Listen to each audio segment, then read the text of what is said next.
প্রিয় শিক্ষার্থী, আজকে তোমাদের গণিত বইয়ের 113 পাতায় যে এখানে যে দুইটা অঙ্ক আছে না, এই দুইটা অঙ্ক সমাধান করব।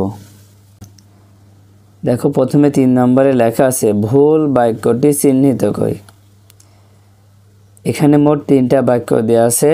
এই 3টা বাক্যের ভিতরে কোনটা ভুল সেটা আমাদের চিহ্নিত করতে হবে। দেখো, 1 নম্বরে বলছে সেন্টিমিটারের সংক্ষিপ্ত রূপ সেমি।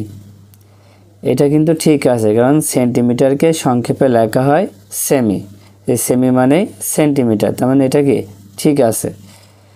এবার 2 নম্বর, দৈর্ঘ্য পরিমাপ করে দুইটি বস্তু ছোট বড় তুলনা করা সম্ভব।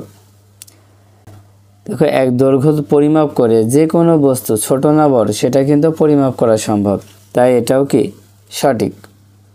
3 নম্বর, দেখো, ছোট বস্তু দৈর্ঘ্য পরিমাপ করার জন্য কিলোমিটার একক ব্যবহার করা হয়। এখানে দেখো ছোট লেখা আছে কিলোমিটার, ছোট বস্তুর জন্য কিলোমিটার ব্যবহার করলেন, ছোট বস্তুর জন্য ব্যবহার করা হয় সেন্টিমিটার। ছোট কোনো বস্তু দৈর্ঘ্য পরিমাপ করতে হলে কি ব্যবহার করতে হয়? সেন্টিমিটার। এখানে কিলোমিটার ব্যবহার করতে হয় কোনো দূরত্ব পরিমাপ করতে গেলে।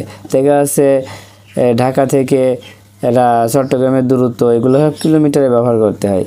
তাই ছোট বস্তুর ক্ষেত্রে সেন্টিমিটার আর বড় বস্তুর ক্ষেত্রে কিলোমিটার ব্যবহার করতে হয়। দূরত্ব পরিমাপ করার জন্য কিলোমিটার ব্যবহার করতে হয়।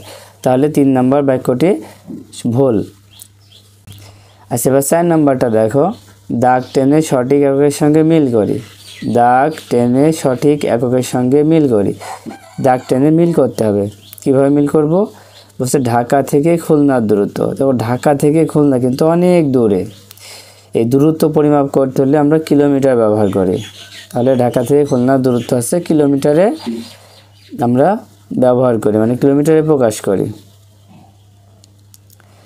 একটি খাতার দৈর্ঘ্য, খাতা তো খুব ছোট হয় তাই না, সেই জন্য একটি খাতার দৈর্ঘ্য আমরা সেন্টিমিটারে প্রকাশ করি। ছোটোগুলোকে সেন্টিমিটার দিয়ে পরিমাপ করা হয়।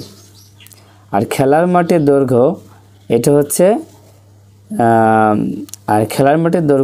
মিটারে প্রকাশ করা হয়। যেহেতু খেলার মাঠ একেবারে ছোটো হয় না, একটু বড়ই হয়, সেজন্য এটা সেন্টিমিটারে হবে না, এটা কিসে হবে? মিটারে হবে। তাহলে ঢাকা থেকে খুলনার দূরত্ব কিলোমিটারে, একটি খাতার দৈর্ঘ্য সেন্টিমিটারে, আর এই খেলার মাঠের দৈর্ঘ্য মিটারে প্রকাশ করা হয়।